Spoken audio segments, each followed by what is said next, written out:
we've been trying to understand exactly why someone who works as a public servant can't give their information out to the public at large, because ultimately we Canadians fund her and should know what she is up to. And part of that relates to an email exchange, and recently, in fact just yesterday, within 24 hours we were handed a compact disc, just a CD of some documents. Amongst those documents, we unearthed a few emails that were discussing a meeting that Dr. Miller had recently with Dr. Laura Richards, who's the regional head of science within the Pacific region of the Department of Fisheries and Oceans, and Dr. Stuart Johnson, who's one of the senior scientists with DFO, and Dr. Christine McWilliams, who heads up some of the salmon enhancement facilities with the aspect of looking at pathogens and incidences of pathogens. And apparently a meeting was called, who knows why, in the offices of Dr. Richards, which Dr. Miller was asking specific questions of Dr. Johnson and Dr.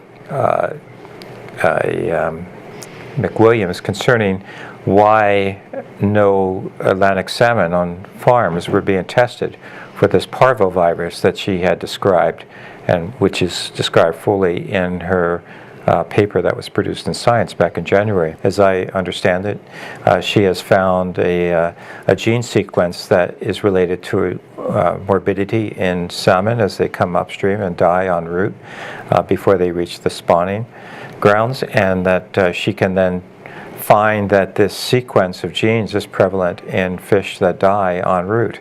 And essentially she was asking, well, why doesn't DFO commit to testing the salmon on Atlantic salmon farms? And she was met by and two emails that she sent to her colleagues within DFO basically give her version of the discussion that occurred in Dr. Richards' office, which is that because this was not a internationally listed virus, that it was being recommended that they not test it. In fact, if I just read from the document, an email that she sent to Dr. McWilliams, she says, moreover, you stated, the you being Dr. McWilliams, you stated that there is no benefit to testing, and if we were to ask industry to voluntarily submit fish for testing, that you would recommend to them that it would not be in their best interest to comply.